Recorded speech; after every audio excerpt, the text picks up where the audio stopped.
Hello guys, welcome to 5th generation Hobby Shop and welcome to another vlog. Welcome to another unboxing. Shoutout po natin si Sir Nolram. Okay, so ngayon meron tayo ditong Umarex Beretta PX4 Storm Dual Ammo. Ayan, CO2 powered. So pagka dual ammo po, ibig sabihin yung bala niya ay bulitas. Ayan, bulitas.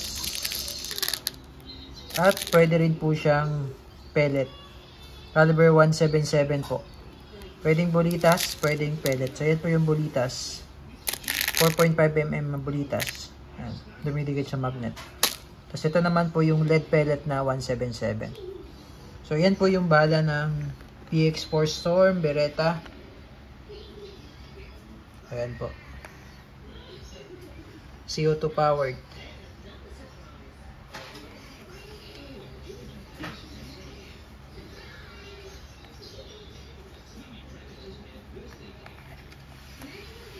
And this is officially licensed product of Beretta po. Ayan. Ito yung model. PX4 Storm. Beretta trademarks, licensed by Beretta Italy. Made for Umarex, Germany. Ayan. This is airgun pistol. Yan po. Caliber 4.5mm or .177 BBs or pellet. So, ito yung BBs, pellet. CO2 powered 12G. 12G pa rin ang gamit. 12G po ang gamit natin. Ito yung maintenance manual. Ayan. Pakita ko lang sa inyo yung kanyang magazine.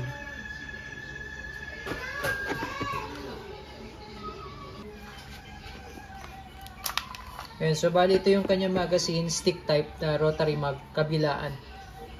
Ayan, pwedeng bulitas, pwedeng pellet. So depende po kung ano yung load nyo.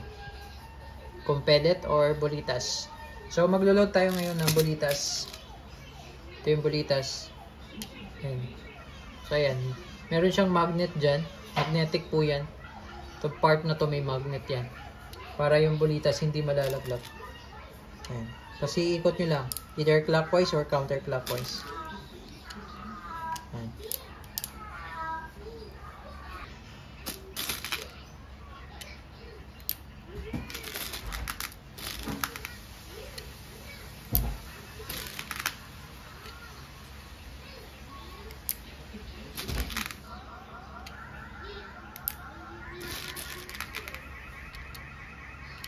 Ayan, meron siyang magnet. Pwede siya basta-basta malalaglag. So, bali 8 po ang capacity nito. Pwede rin puro steel ball, pwede rin puro pellet. So, kabilaan po yan. So, dito naman tayo sa pellet. Yung pellet 177. Ayan po.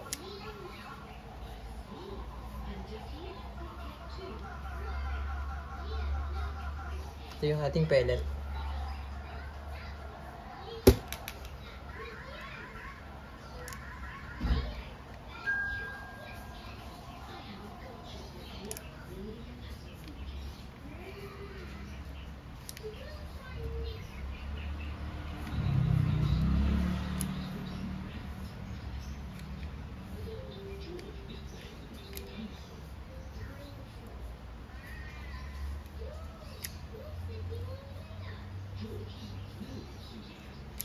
Ayan, so 8 din po ang laman. So, bali, all in all, 16 shots siya. So, baliktaran kasi siya. Okay, and then, meron po itong decocker, no? So, ngayon, nakalagay siya sa safe. Ayan. Ayan, so pagka nakalagay sa safe, hindi bumababa yung hammer. Ayan, so mapapansin nyo po, hindi bumababa yung hammer pag nakalagay siya sa safe. So, ito yung safety niya.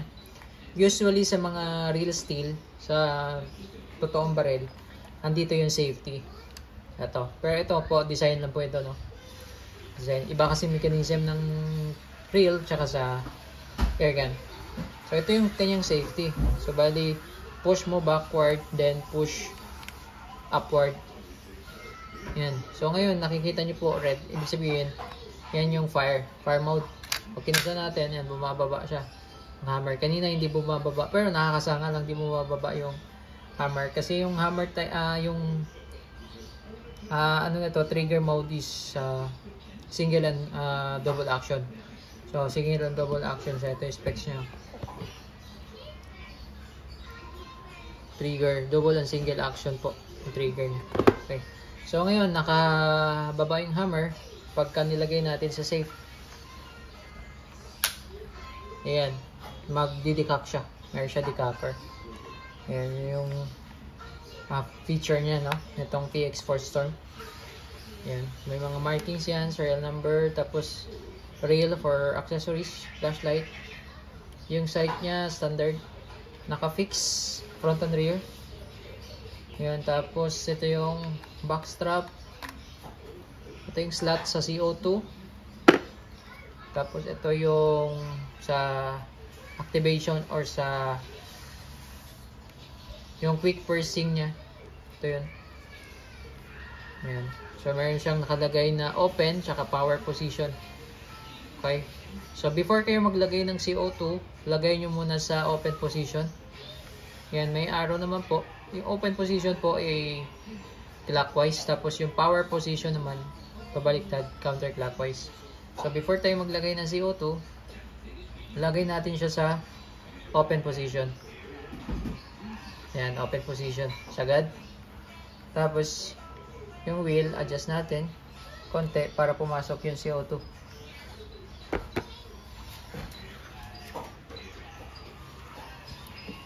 Patawan lang natin ng konting oil.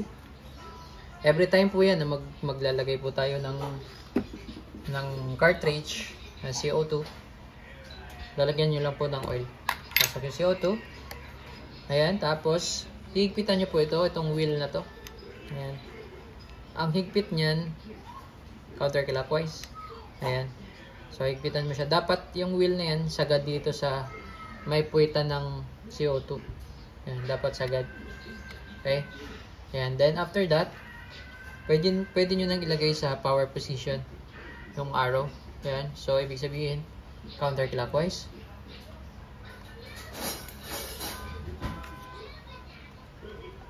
Sagad po. Ayan. So, ibig sabihin, nung inikot natin to, ito, pinush niya yung cartridge para mag-punctured.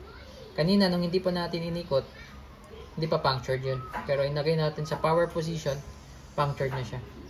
Okay? So, wala namang mag. I-check natin kung nabutas na yung CO2. Ano? Wala naman siya mag. Nagalagay pala siya sa safe. Lagay natin sa fire muna. Ayan. So, may blowback po siya. Yung slide niya gumagalaw talaga yan. Nagre-reciprocate po yung slide. Kasi blowback po siya. So, ngayon salang natin yung magazine. So, bulitas muna. Ayan. Then, ready to fire. So, ito, pwede mo siyang, albang nakasalpak yung magazine, pwede mo siyang i-decact. Ayan, nadidecact siya. Tapos, pagka puputokan na, ibaba mo lang hammer. Okay, firing. Okay, testing PX4 Storm Beretta dual ammo. So, ito po yung single and double action. So, ito yung single action. Kailangan mo lang ibaba yung hammer. Di na kailangan ikasa. Baba lang sa hammer. And then, fire. Yan. Yan yung single action. Pag sa double action naman, yun yung direkta kalabit na sa trigger.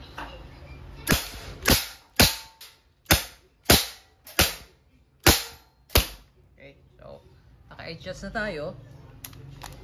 Ngayon, yan, wala na oh. Ngayon po, ano lang, baliktaran kasi siya, ililipat mo lang yung mag.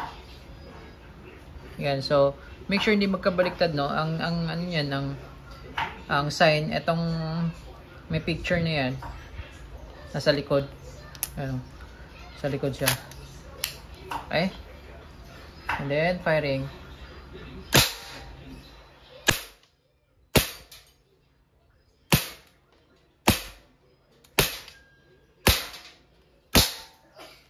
Okay. So, wala nang bala. Release nyo lang yung mag. Or di kaya, pwede nyo hindi i-release. Pag wala nang bala, pag i-keep nyo na, lagay nyo lang sa safe. Ito. Para mag-decact. Ayan, nadidikak. Huwag nyo siyang kalabitin kasi puputok yun dahil ang CO2 niya internals sa loob, hindi siya sa magazine eh. Okay, so PX4 Storm, dual ammo, airgun pistol, 177 or 4.5 mm.